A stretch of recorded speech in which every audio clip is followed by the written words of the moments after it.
Yeah, welcome to Academy of Tone 318. Well, it's about 300 times that Manuel Kettenring is here. It feels like. Yeah, it feels like. Yeah, we go back all the years from very early episodes, Yeah. and we had a little break for the last year. Yeah. But before that, one of he's, I think, the king of the guest. And talking about kings, we had the king of shred guitar, Yngwie Malmsteen, with his birthday yesterday on the 30th of, what was it, June? Because yep. today is the 1st of July. And he is 63 now, born in 1963.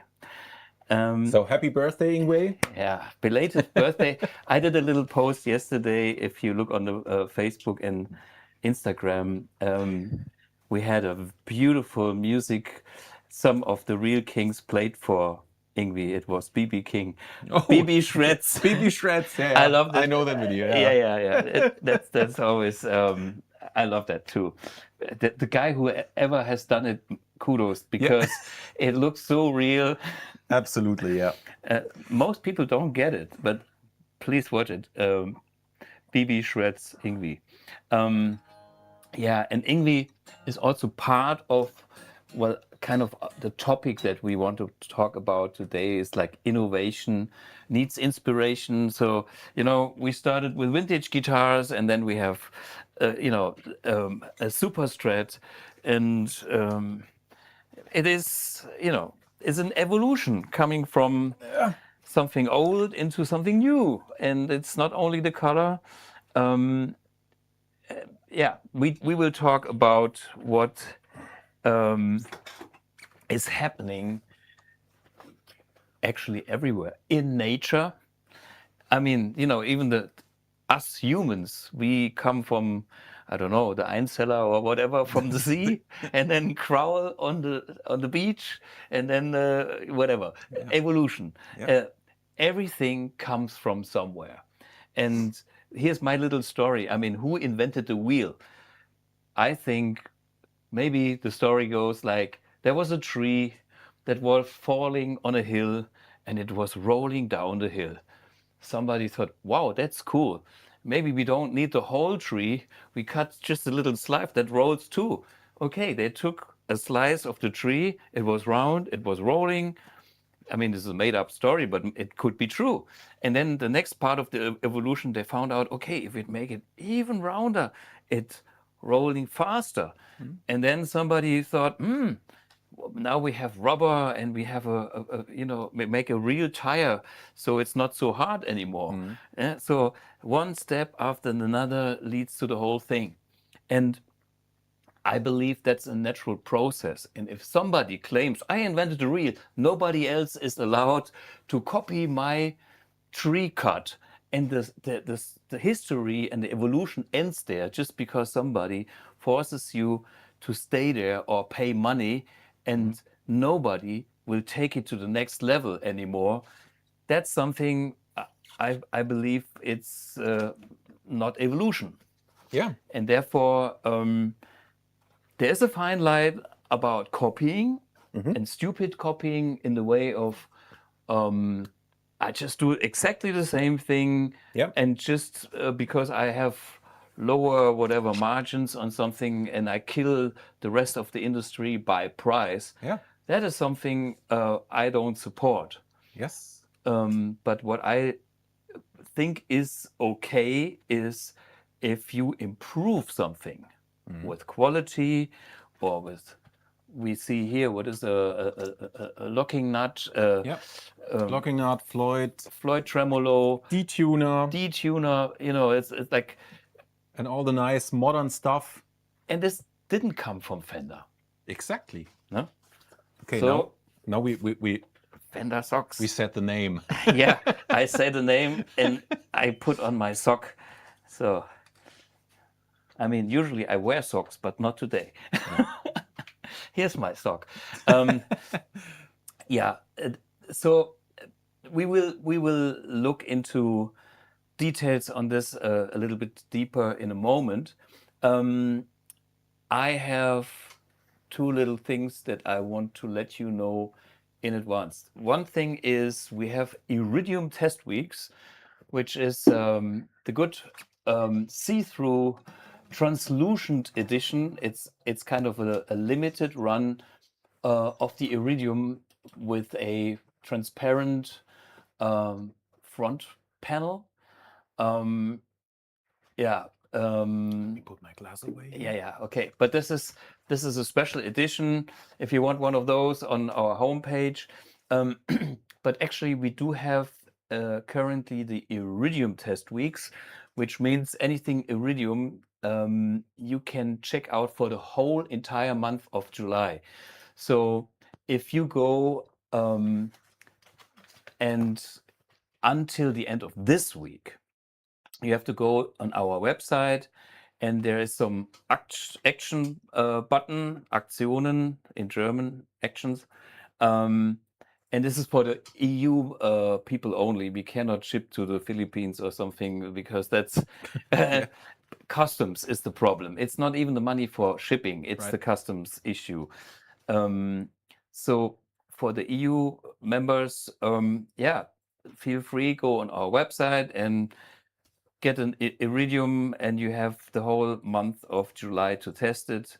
We will do a little extra live streams for all the people that take part of the Iridium test weeks. I will answer questions. You can check it with your guitar in your environment at home. So that's all cool.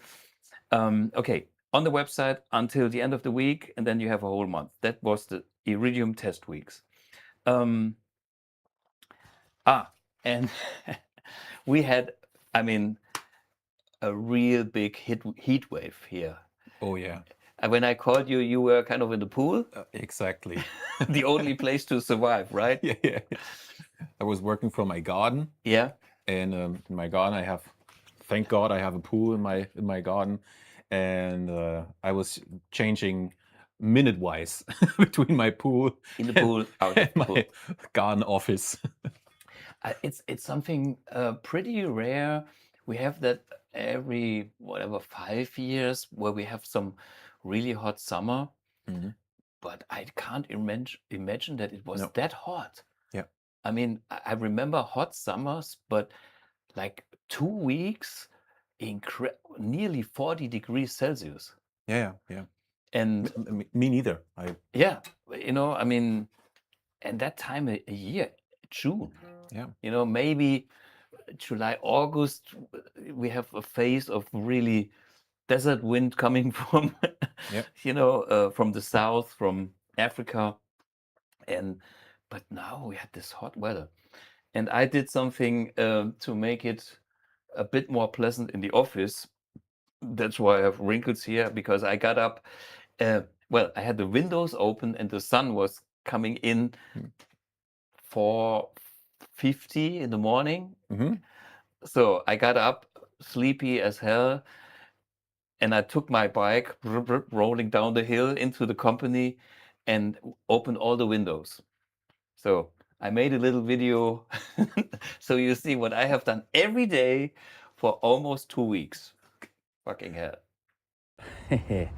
Good morning. This is BluGuitar in the very early morning. Get some fresh air into this room and into our office. Windows open wide. Windows open wide. Fan on the floor, windows open wide, and the toilets, and the kitchen, and the most messy place on the planet. Look at this. Fucking hell. I promise you guys, we will clean my office here. This is when R&D takes over.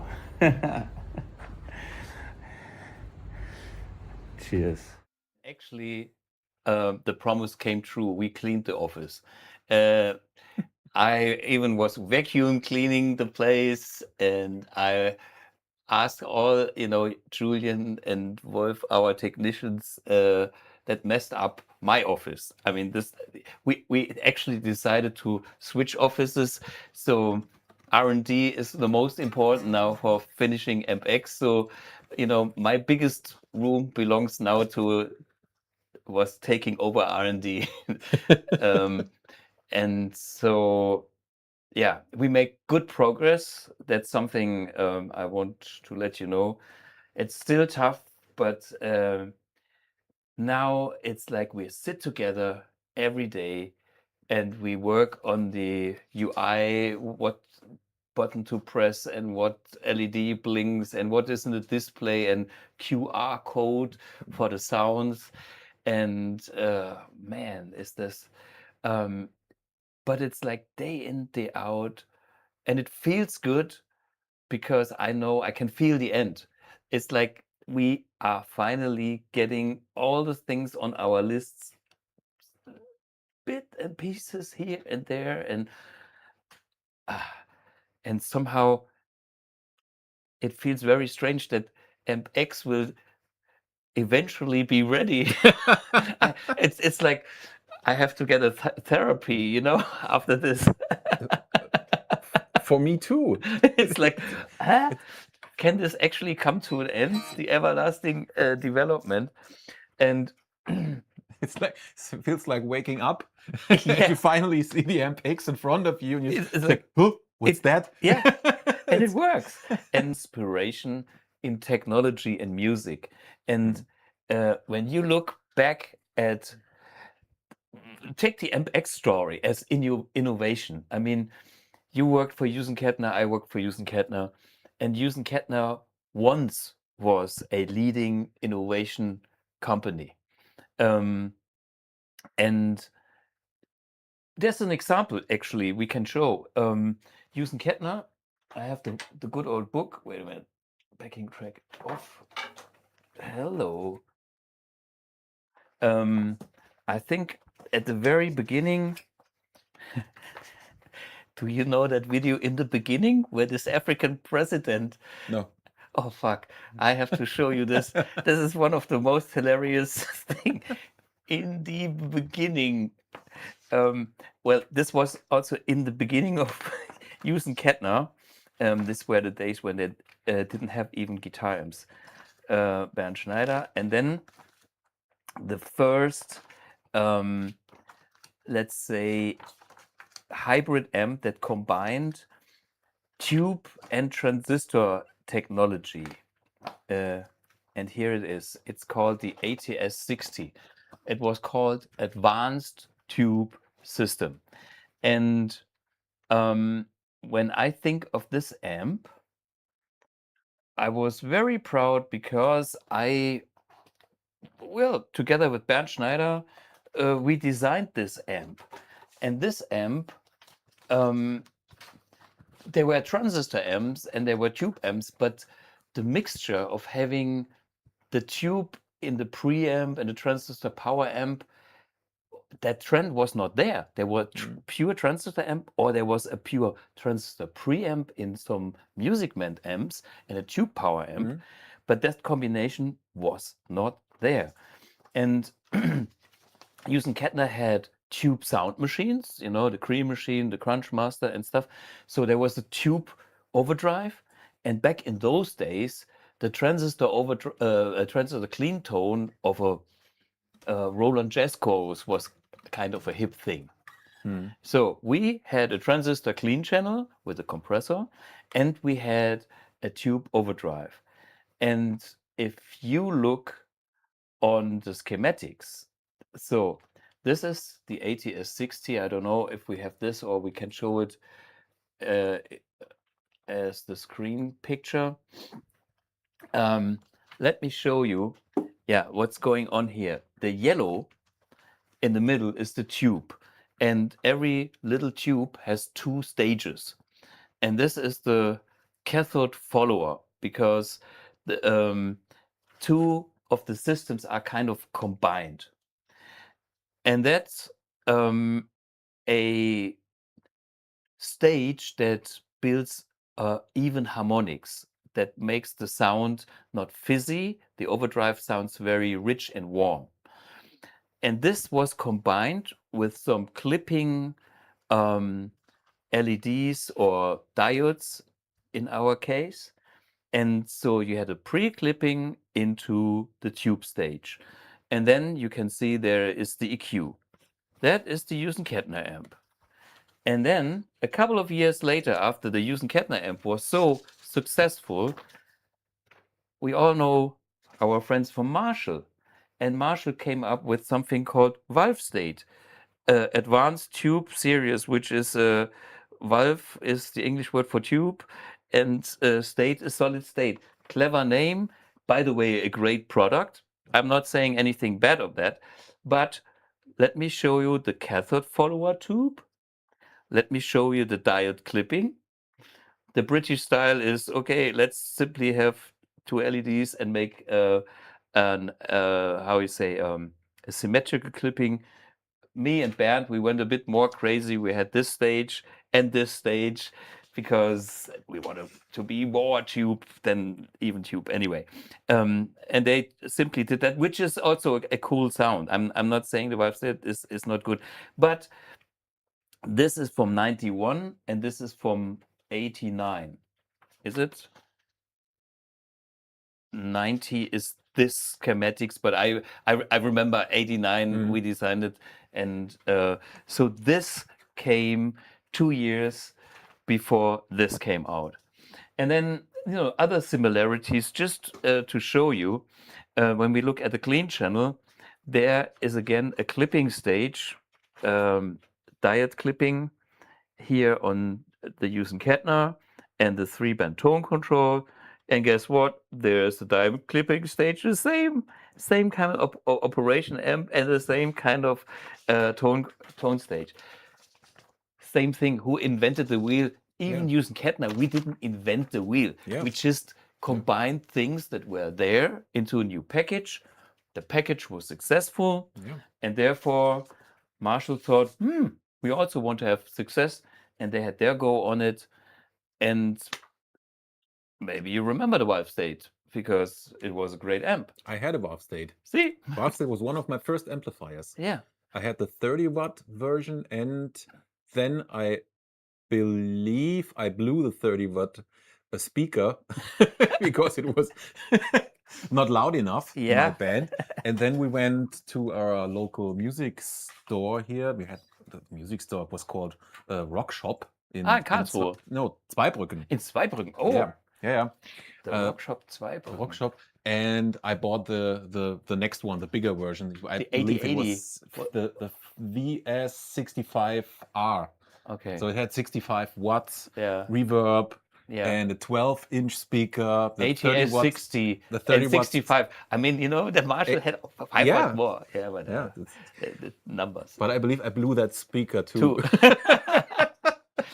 Yeah.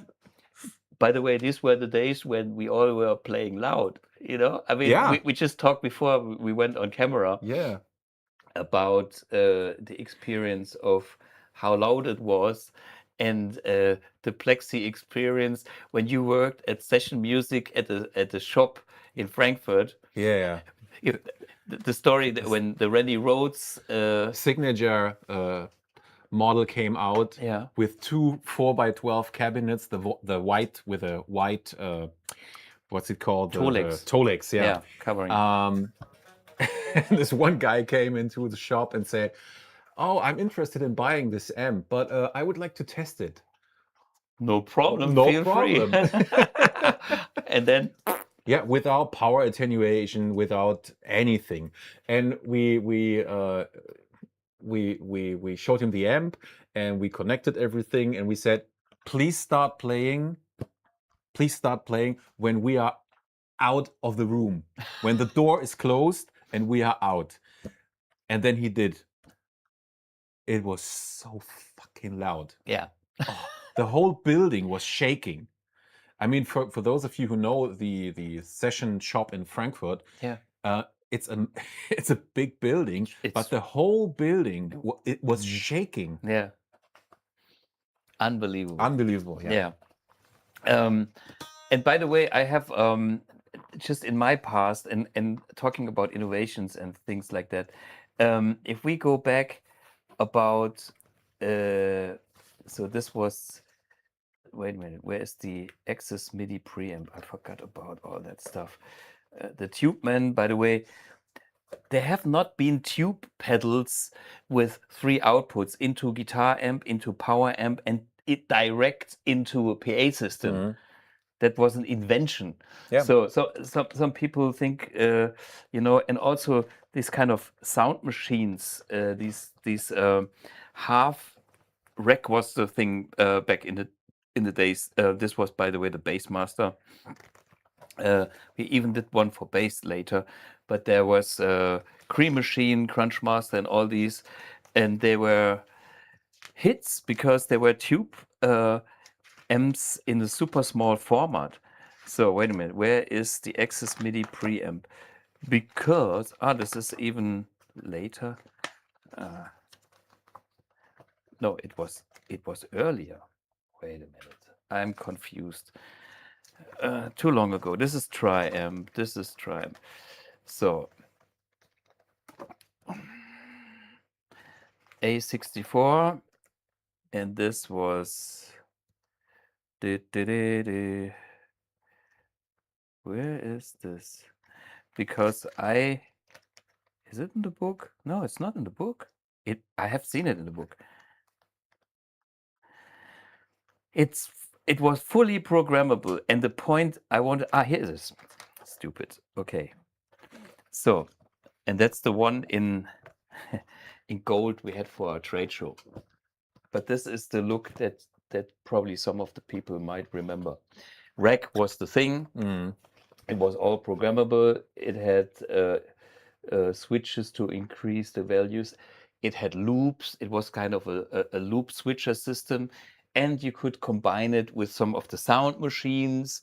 You could build a crazy Bradshaw inspired rack because we were fans of the American Steve Lukather sounds, and they had like huge fridge American style rack systems. And Yeah. we made the same kind of idea, but in a smaller Smaller format. version. Mhm. Yeah. Yeah. And there's another thing that came to my mind, which I forgot about it. This thing had a sound module. Mhm. And that goes back to my very first amp that I built for myself when I was a teenager, because I found a picture of me doing in before everybody was born. I had built a guitar amp with PCBs that had a socket, and every channel has its own PCB. Mhm. So whenever I wanted to have a different sound, I could swap for the PCB. Same principle like Synergy today. Yeah.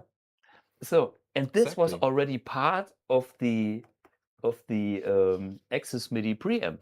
There were 2 sound modules available, A Mhm. and B. Not too many people know it, but there's a few that are fans, even in Los Angeles. I know the guys. Yeah, Michael Nielsen, by the way. Kudos. Another thing was the Triamp. The Triamp was something that we have seen multi-channel amps, but not to the extent of 6 channels. So this was also like 3 amps in one and blah blah blah. So you know but it was based on something before. Let's look at the Rotosphere, just for Yeah. a tube, Leslie in a pedal for guitar players, and John Lord. Yeah. Still, for me, to this day, the best sounding Yeah. rotosphere effect Yeah, on the market. and I got an invitation from Deep Purple for that. Because the guys, Rotosphere is what it I became believe a Joe Bonamassa has now a Yeah, few yeah. of them. Uh, Jeff Beck had one. Bonamassa has one. Uh, in America, Wishbone Ash, the guys, Andy Powell, and them all. Mm. It became a classic. And for example, the innovation, I had a Dynacord rack mount Leslie CLS 22, and I had a tube preamp that I combined, and I had a rack like that. And I used that in the studio to have a Leslie sound. That was my trick to get a Leslie sound. Mhm. I mean, this was pre-digital, so this was analog emulation of Leslie plus real tube overdrive. It sounded pretty good, but it was like bulky, huge, heavy. So, and then I thought, that's a cool product. Mhm. We make pedals with tubes, and we actually put it on the floor. And so for me, it's a very logical progression. Step 1, step 2, step 3.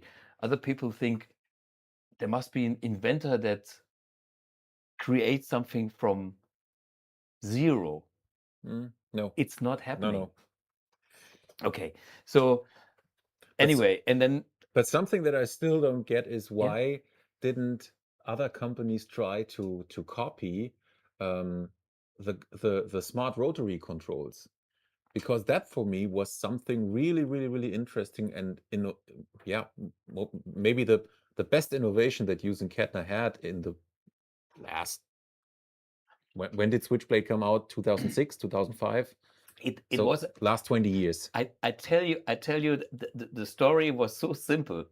Bernd Schneider, who sadly passed away, the engineer of Hughes and Kettner, he had a washing machine. Mhm. And the washing machine had such a rotary digital potentiometer, Whatever. Yeah. whatever, digital potentiometer. It's a resistor array. And then if you combine this with a microcontroller, you can memorize the settings. Yeah. So, and we needed that for the programmable amps. Yeah. And before we had LED bars and click, click, click, click, click, more and less to have that happening. But a rotary control Mhm. that can do that feels way more like a guitar amp. Yeah. There's 10, there's the limit, and there's 0, there's like no signal. And this was a Hughes and Kettner thing, basically. Mhm. I'm not saying nobody else. I think Engel or probably, but not. I don't think that any other company tried to copy that, because that's, for me, that's just the one of the biggest benefits that you get from to make an analog amplifier programmable. Yeah. And by the way, this is what we are doing with MX. It's all logical progressions. But you were part of that Sure. innovation. Yeah, sure. I mean, I was, I had so stupid points. Why the Hughes and Kettner Triumph, which sits over here, has a see-through plexi front because of the plexi. My Marshall plexis.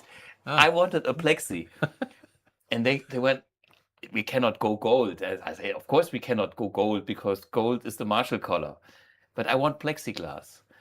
And that, by the way, comes from the radio units from the 50s. Mhm. Exactly the same technology with the gold. So Marshall didn't invent the gold. They simply took it from the radios from the 50s. So, and then we had the plexiglass. And then back in those days, the invention was the LEDs became blue. Before that, you only had red LEDs Mhm. and maybe a green one, but white and blue was not possible. Mhm. So, and we were at this point where we saw the first blue LEDs, something lighting blue. It's like, man, it's like another universe. Let's do the whole thing blue shiny. Mhm. And this is where the whole shit comes from. And Okay. it's a plexi. It's my love for Marshall plexi amplifiers, which goes back to the radios of the 50s. Okay. Now finally I know that story. Yeah. And I had so many stupid things in which I make comment and became sometimes you have simply to be bold enough to think that's what I want. And you can be a little bit naive and then worry later. Like Yeah. MX, oh, it's not a problem, all program and we can even do modeling, analog modeling. Yeah, okay, we had to invent power amp saturation at any volume. We had to invent aging of circuits, how to make vintage amps, because I love the vintage amps, and I cannot make this amp. This particular amp now lives in my amp X, and it doesn't sound like a replica or like a new one. It should sound like this 1964 worn out, beaten up Vox AC30. And we had to solve that issue. And by solving issues, you make inventions. But I would not never go here and say, I'm the biggest inventor or anything. No, it's step 1 to 2 to 3. And there's another big example in music. The song that we just played was Yngwie Malmsteen. Okay. But Yngwie, I mean, he's best known for his neoclassical stuff. Of course, yeah. But he's also a very, very, very good blues, standard rock blues, Yeah. pentatonic, This is blue note kind of songwriter. Yeah.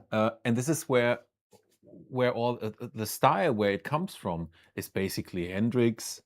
It's basically Richard Blackmore. I mean, he wouldn't even say that.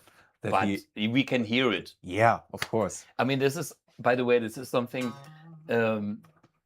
If somebody tries to keep stuff secret, I think we can.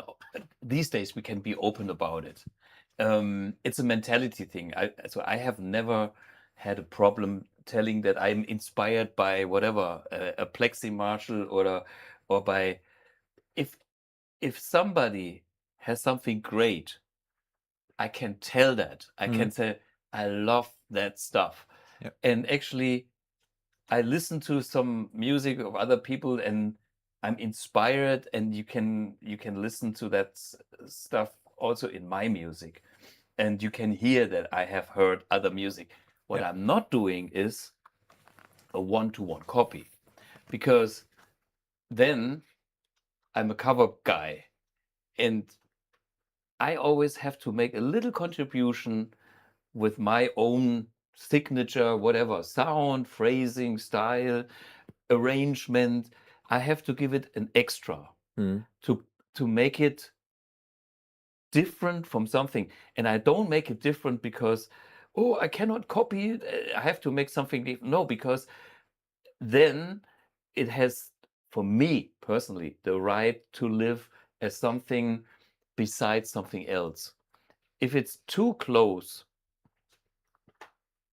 then, you know, it's not happening. Yeah. Um, And just to say 2 or 3 words to the Fender issue yes, please. right now. Yeah. What Fender is trying to do right now, is in my opinion, is not just trying to kill the innovation from now on, what's happening right now. They are trying to kill the innovation that already happened for the last 40 years. Absolutely. And that's not okay. Yeah.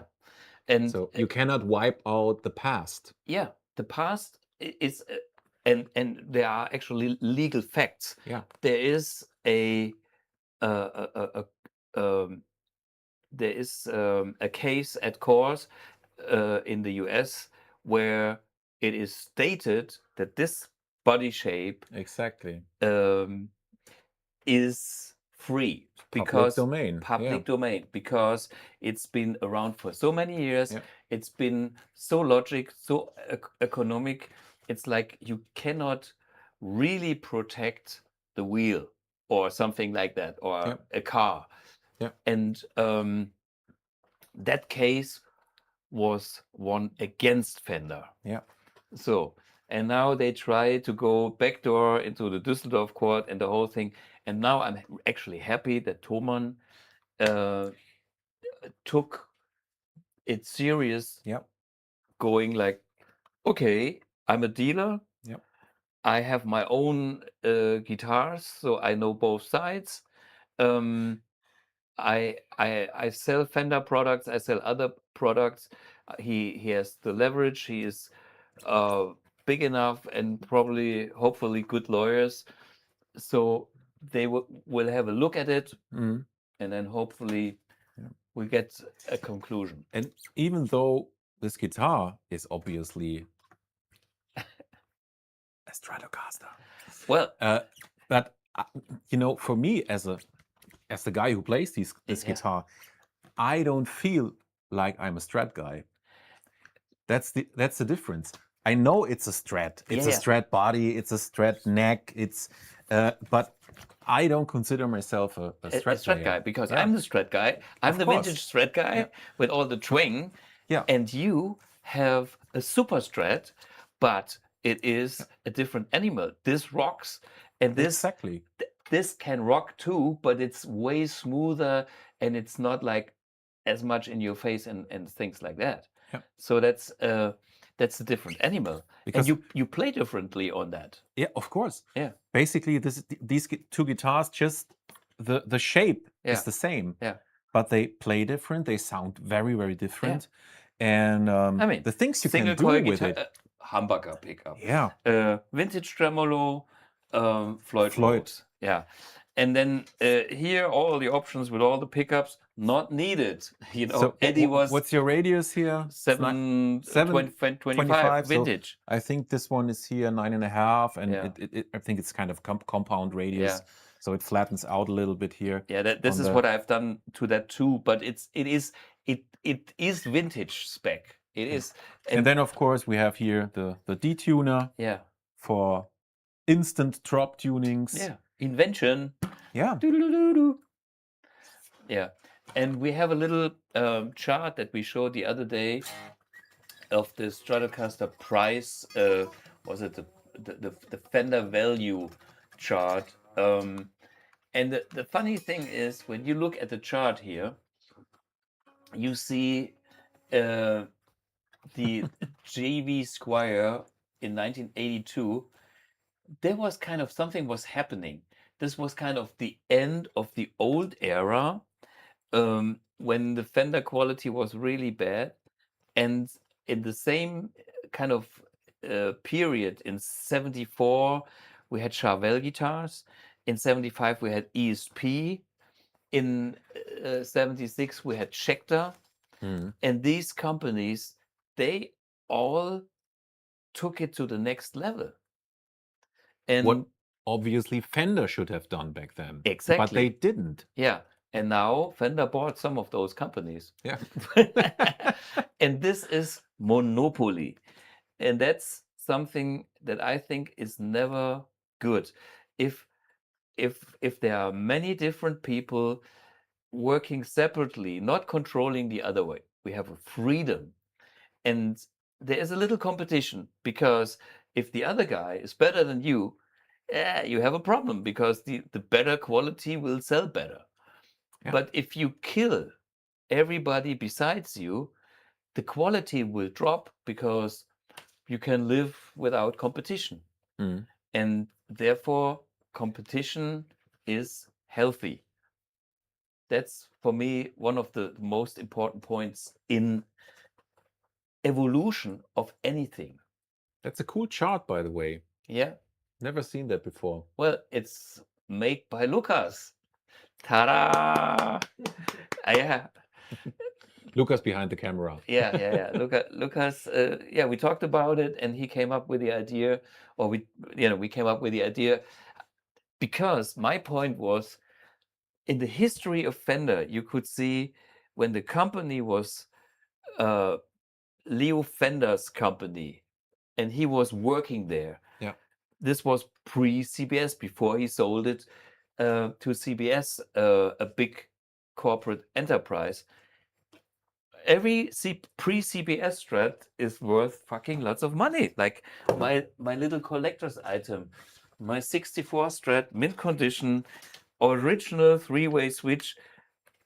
This has the smell of Leo, because he couldn't play it, but he was still in the factory. So his smell is in this guitar. And people pay a lot of money for these guitars. Yeah. And he didn't design the guitar as a piece of art. No, it was totally practical. Yeah, practical. Here, Everything had to be there. replaceable. Yeah. And yeah. Yeah, and then when CBS took over, they improved the mass production. Well,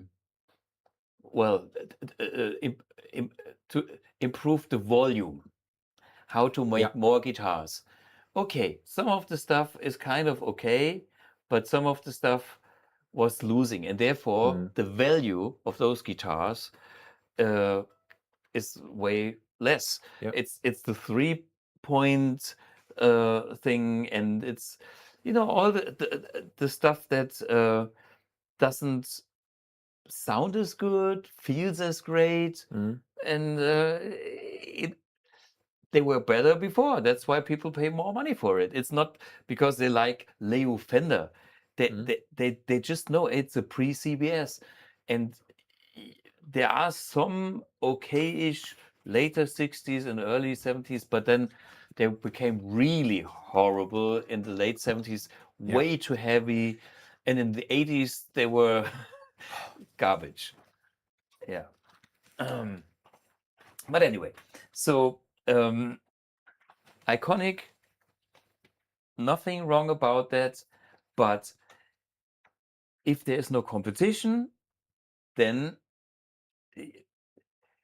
you have this kind of monopoly, and Fender became so big because of the name Fender and the music and everybody playing Fender guitars. They made too much money, and then they lost the quality, and then they went nearly bankrupt. They had to rely on the Japanese manufacturers, Fujigen, to get good guitars, and then they started from scratch. And something like, maybe not as big like it was in the 80s, but something like that might happen to Fender these days too. I don't know if they simply can go on like that. They tried to go their scheme, and they will maybe have some luck, or maybe not. We will see. It is, of course, something to watch. So 64, 64. What about my Marshall? 68, 67. I'm vintage here. 61 Strat. Okay, maybe we should talk a little bit about music. And the same thing, by the way, happens in music too. Shall we try to play the song? Of course. Okay, then I swapped the guitar because now we're going into standard tuning. Oh, yeah. This would have been a cool surprise. Oh, yeah. With two types of tunings. I have a sound. Okay, wait a minute. I have to look for it. Where is the backing track? Fertig means finished. Yes, I make it Liza. Liza Minnelli and Liza Minnelli and Niki Lauda. Okay.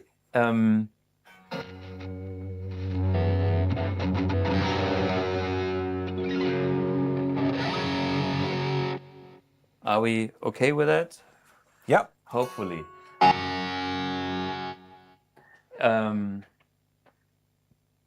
Okay. Good luck. Good luck I have too. no idea what the song was about, but we will find out while we're playing it. Okay. Huh?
somehow it worked. We made it through. Yeah. If we are listening to this beautiful song, Still Still of the night. Still of the Night by Whitesnake. Fucking hell. Many notes, many cool riffs by John Sykes. Was this guy an inventor? Yes. And, you know, he took things to the next level. Yep. But these things that he took existed before. So I don't know if was he writing the song? I don't even know who was. I don't think so that he wrote the song. Yeah, we don't could be know. wrong. Yeah. Please write it in the chat. Yeah, guys in the chat, please. Yeah, the let mighty us know. John Sykes. Did he write Still of the Night? But what he definitely did is he put the thing into a more modern sound. Yeah. And now we want to go back to the roots. When we look at at this kind of riff, you know.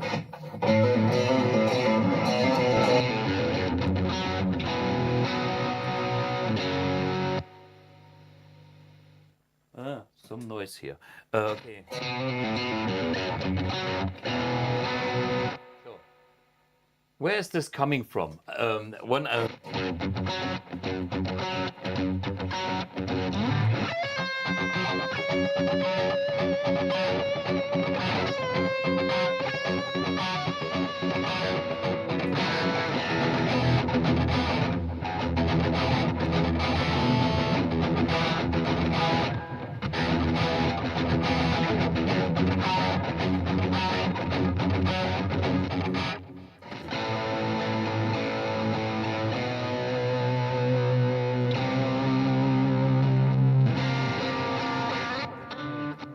You could basically combine these two riffs and make one song. Yeah, they all fit into the same groove, into the same spirit, even in the same key.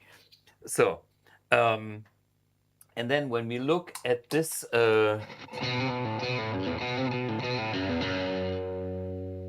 the stop.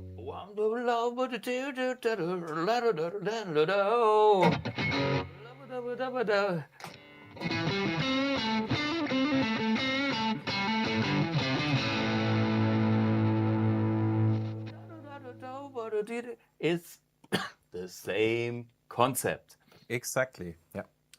But the way this stolen piece was combined with the other thing, and the whole thing brought it to the next level. And I have to commit myself guilty of stealing Led Zeppelin's riff as well, because my Deutschrock band, my German lyrics singing band Dazed, took exactly the same idea. Maybe we play a song that is called Macht doch was ihr wollt for the Germans. Macht doch was ihr wollt. For the English, do whatever you like. Yeah. And the second line in German is Macht doch was ihr wollt. Ich mach was mir gefällt. That's the chorus. So do whatever you like because I do what I like. I give a fuck, basically. So, and that was our lyrics on top of this. And then we use the same riff. So the chorus goes, Macht doch was ihr wollt. But anyway, we have a little clip. Watch me playing back in the days with a Triumph and my three-piece German lyrics band, stealing from Led Zeppelin, but making it unique, fresh and new with German lyrics. Macht doch was ihr wollt. A short clip.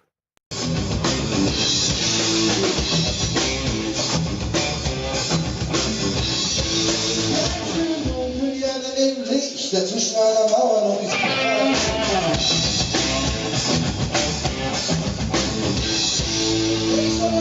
fliegt immer dazu, Inu und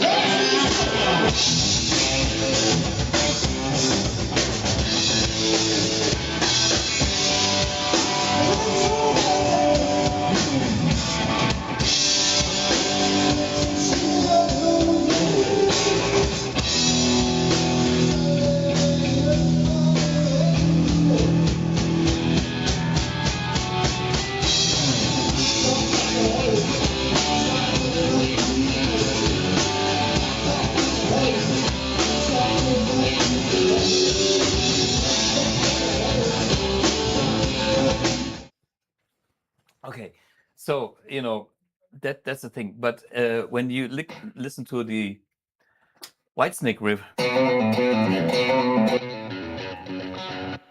that I think has been stolen by Megadeth. Killing is my business, and I like it, or something. But no, this was the Rolling Stones. It's only rock and roll, but I like it. But anyway, everything comes from everywhere. Killing is from Megadeth.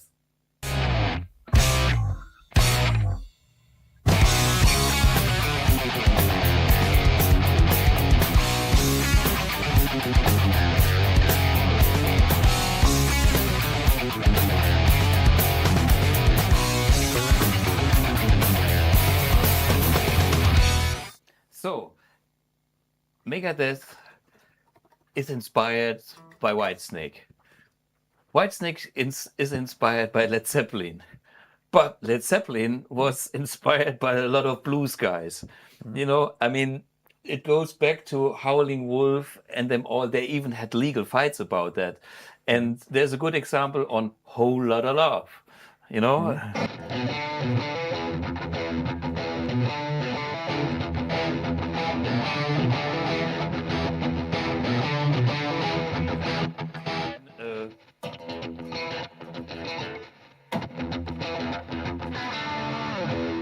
I mean, Whole Lotta Love and Whitesnake is not too far apart either. Yeah. But it's okay. Let's check out the inspiration for Whole Lotta Love. Who was it? It was a blues guy, right? Band. Some band. Some band. Okay, we check. No, I think the lyrics were you need coolin', babe, I'm not fooling, and similar phrasing. Anyway, do we have the clip? Yes, then. Hey woman, you need cooling. You need cooling. Baby, I'm not fooling. Yeah, so small faces. But I think this even goes back for some blues things. And Led Zeppelin was famous to be inspired sometimes a little bit too much. They took actually the lyrics and had their new arrangement. And there's another example of Dazed and Confused. Well, there's a logical step here, which goes back to the Yardbirds, because Jimmy Page played in the Yardbirds. Yep. So that song was kind of Jimmy Page did that in that previous band, but there was even a version before. Watch that clip.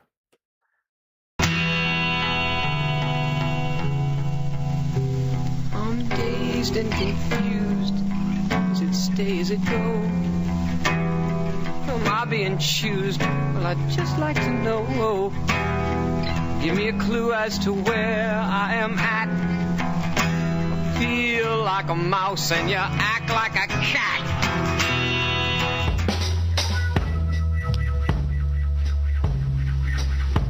I'm dazed and confused. Is it stay, is it go? Give me a clue, 'cause I just want to know. Give me a clue as to where I am at. Feel like a mouse and you act like a cat. Yeah. Yeah.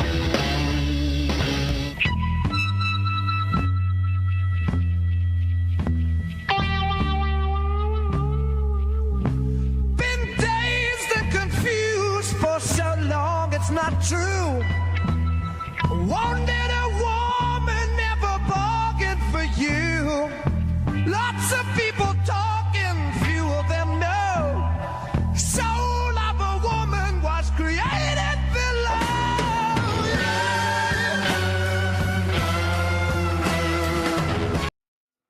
Yeah, I mean, the first version was by somebody like, what's it, Tom Holmes? James? Holmes? Jake? Jake. Okay, Jake Holmes. But hey, you can hear the progression 1, 2, 3. And there are more examples. Joe Satriani and Coldplay. Huh? So Joe Satriani played a melody on the guitar, and Coldplay was singing a very, very similar melody. And Satriani didn't get the money. I think he would be very happy. He tried to sue them, but somebody said no.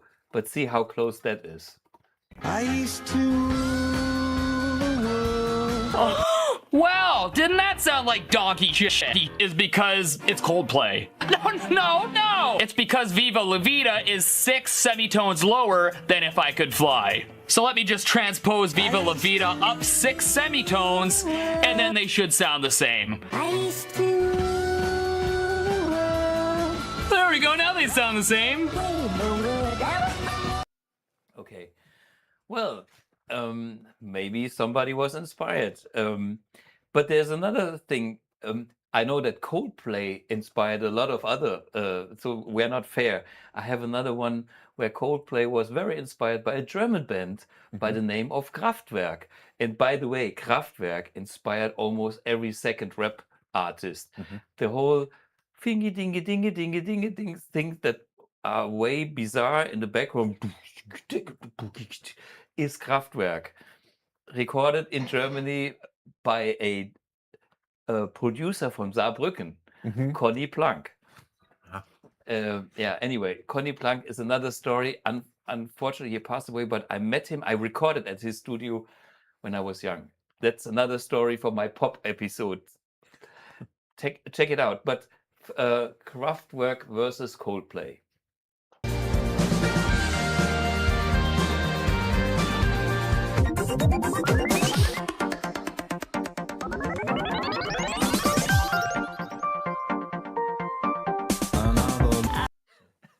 Well, that melody, huh? Unbelievable. Exactly the same. I mean, it's, yeah.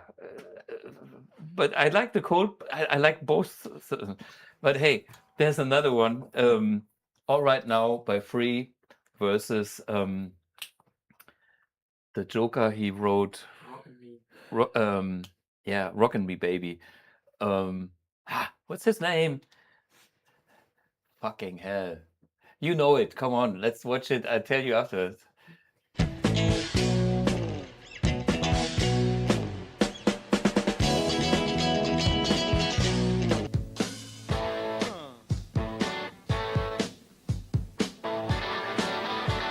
Listen.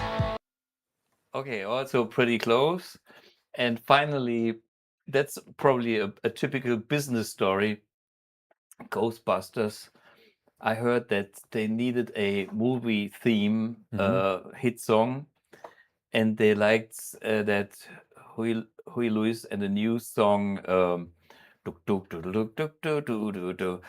Want a New Drug, I think. At least that's the vocal line.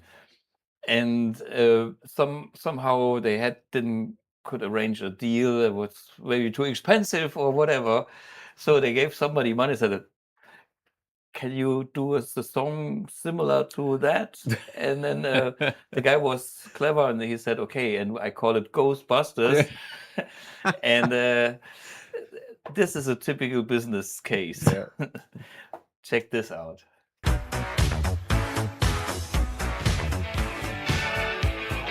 Yeah, the resemblance is definitely uncanny. But let's see if that is true if you layer them one on top of the other.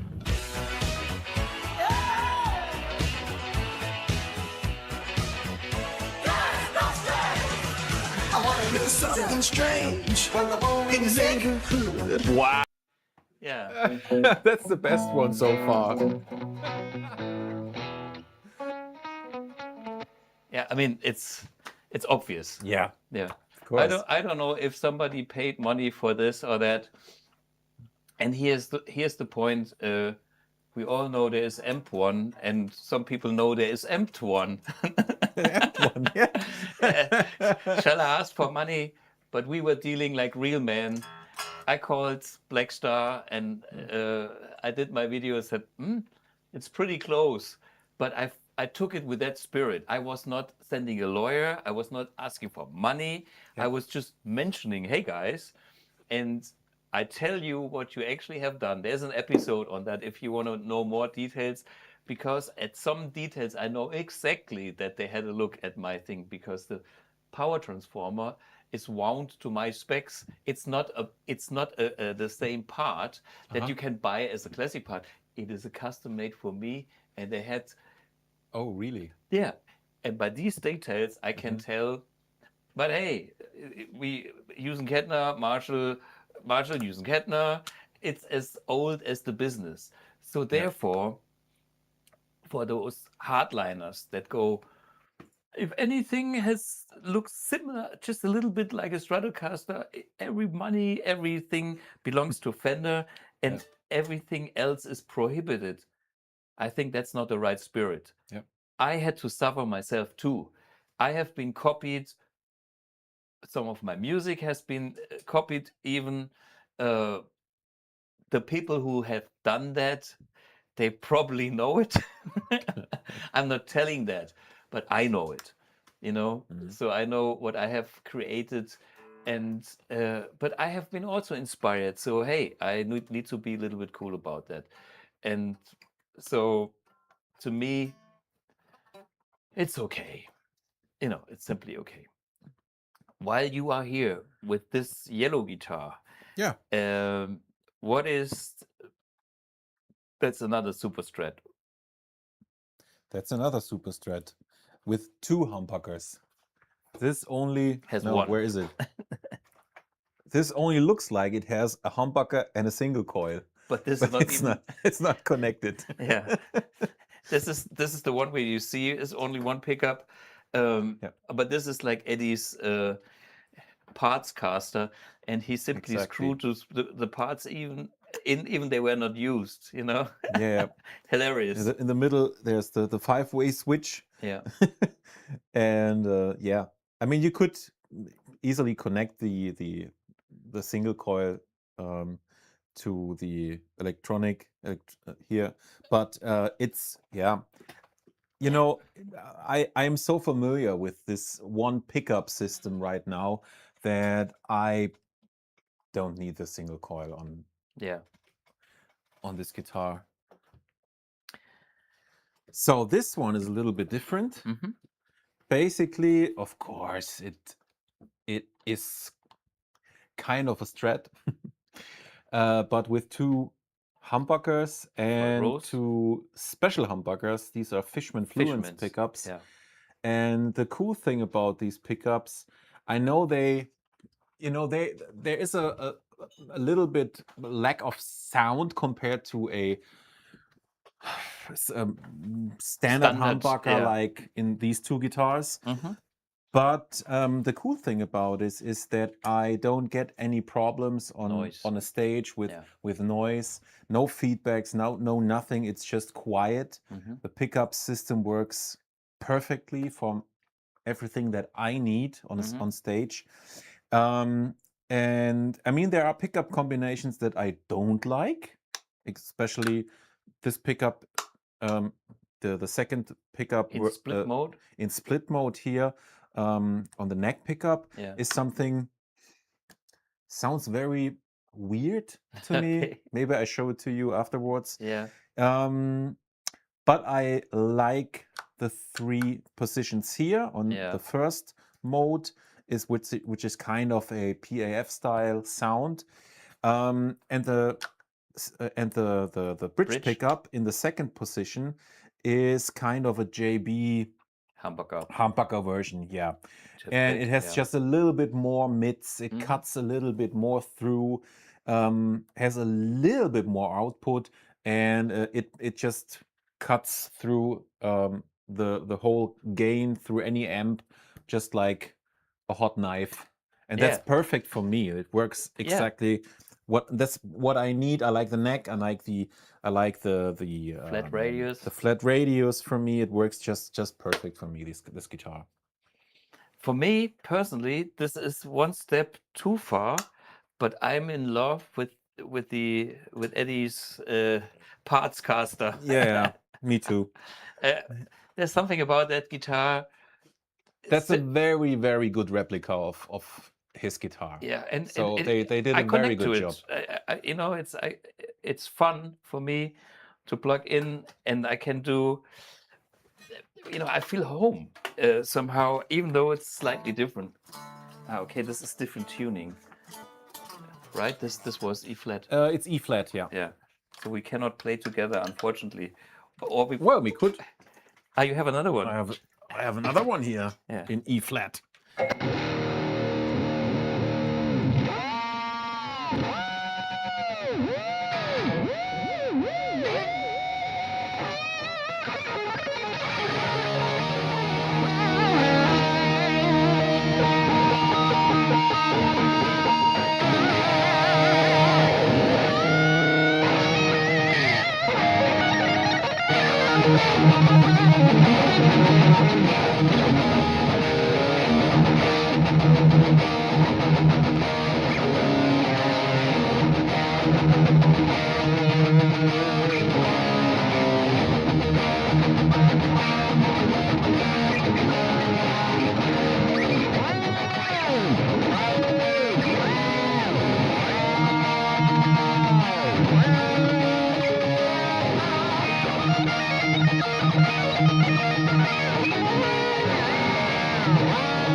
Yeah, it's fun. It's great. I'll probably get one of these. Cool. This guitar is basically, it looks like the same. It's the same guitar, but it's not. Mhm. Because first of all, it's obviously is not aged. Mhm. There's no aging on this guitar except for my own Yeah, aging from my your own playing. But basically, it's the same. It's the same pickup, same system, Yeah. detuner. Yeah. But this one is floating. Ah, The yeah. system here. And this one, This one is fixed, yeah, it's so that on I the can use the detuner for drop for direct drop tunings.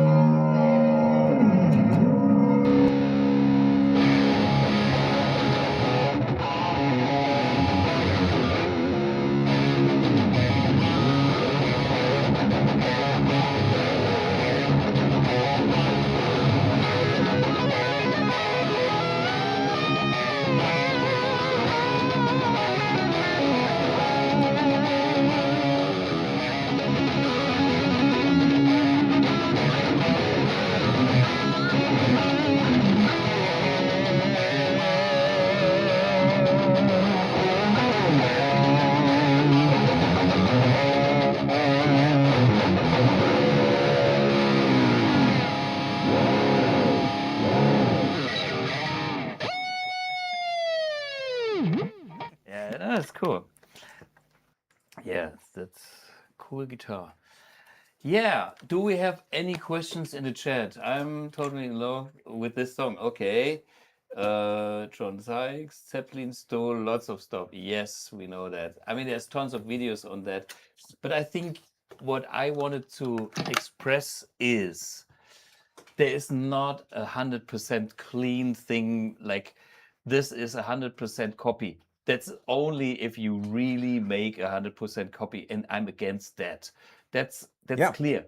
But if somebody brings its own contribution to the party with innovation, Yeah. with something that's needed, Yeah. and therefore I always close one eye is the German saying, ne? Petz ein Auge zu. I don't know what's the English phrasing for that. You know, it's like that's okay. You know, you can get away with it Yeah. if it's an improvement, if it's Exactly. bringing something new to the party, and that's what we need. Otherwise, we get stuck. We will never see inventions anymore, and we end up in kind of a dictatorship Yeah. of the big guys, and that's not the world I want to live in. Exactly what I think about this. Yeah. If you're a company or a musician or a band and someone is trying to copy you one by one, so You should get the money for yeah, it. you should get the money. But right. if somebody is inspired and brings it to the next level, I feel honored because I was their inspiration. Yeah. I had people telling me that. And I said, it's okay. You know, I don't fucking need any royalties from somebody who did something that I inspired them, you know, because does it change my life? I mean, if it would be Michael Jackson, I would say, Michael, what about Of course, yeah. but this guy was creative himself as well. Yeah. So he came up with ideas that were innovative, that brought something new to the party, and therefore I think it's okay. Yeah. Imitation is the sincerest From form of flattery, flattery. yeah. Yeah, okay, Julian. Exactly. We hear it. So, if you don't have any more questions, I'm happy that you joined in. I'm very happy that that Manuel fucking hell. I have Yeah, too many Emanuels and Manuels in your company. Manuel Kettenring. I'm not talking about the other Manuels that I know, but you know, it's like my name Thomas. In my age group, everybody is called Thomas. It's like it's a disease. Yeah. You know, so my parents should have been a little bit more creative, but I don't mind. I can live with my name. And with my last name, Blug, which is a funny thing, it's because most people in the US would say Mr. Blug, but having the color blue explains what it's all about, and now having a BluGuitar is the way how to teach that. The French is even worse, Mr. Blug. Mr. Blug. Okay, but moi j'ai pas de problème avec les Français. C'est sont mon ami, ok? Chanté, salut. I know they call me Salbosch, but that's a very bad name for German. But it's okay, you know. I have friends, you know, birthday. We are talking about birthday of Ingrid Malmsteen. This month, everybody had a birthday in my circle. You know, it's like so every day I had to call up Gully from Rock Anarchy because he has birthday, and blah, and next, and the next, and Raoul Walton, the bass player. And I mean, this is a black guy from New York, but I mean, he is totally cool about, hey, I'm that Nika Sauprois. I mean, and this is what he tells about himself. I mean, it's like the weirdest thing, but he's cool about it if it's used to, if he uses it in a cool way. Yeah. So, and that's something, you know, you can be offensive and you can be cool about things. And there's the spirit I can smell with the Fender mentality. What they have done was not cool anymore. And that's what our community, the guitar player community, was smelling here. And therefore, I'm proud of this community because they smelled something that we don't like. And the community went for it. They said, you know, we don't like the bulliness of that company. So here we go. Justice. So thanks for joining in. Thanks, Manuel Kettenring, for being here for the... Thanks for having me again. Yeah. And there's always a future for more of the two of us. And see you guys next week, same place, same time. And enjoy the summer. Some of the people have summer holidays. Go and visit the public pool, but not the hours when I'm there. I want to do my laps with not too many Kampfschwimmers. If you know what I mean. You know, the fighting swimmers in the pool. I mean, I hate when the old grannies are swimming and talking, and they do the blockades. So I have to swim past them and against them. That's the funny thing. So two things to avoid is too many grannies and too many Kampfschwimmers. But that's the time of year that go swimming. Cheers. Bye-bye. Cheers. Bye-bye. Take care.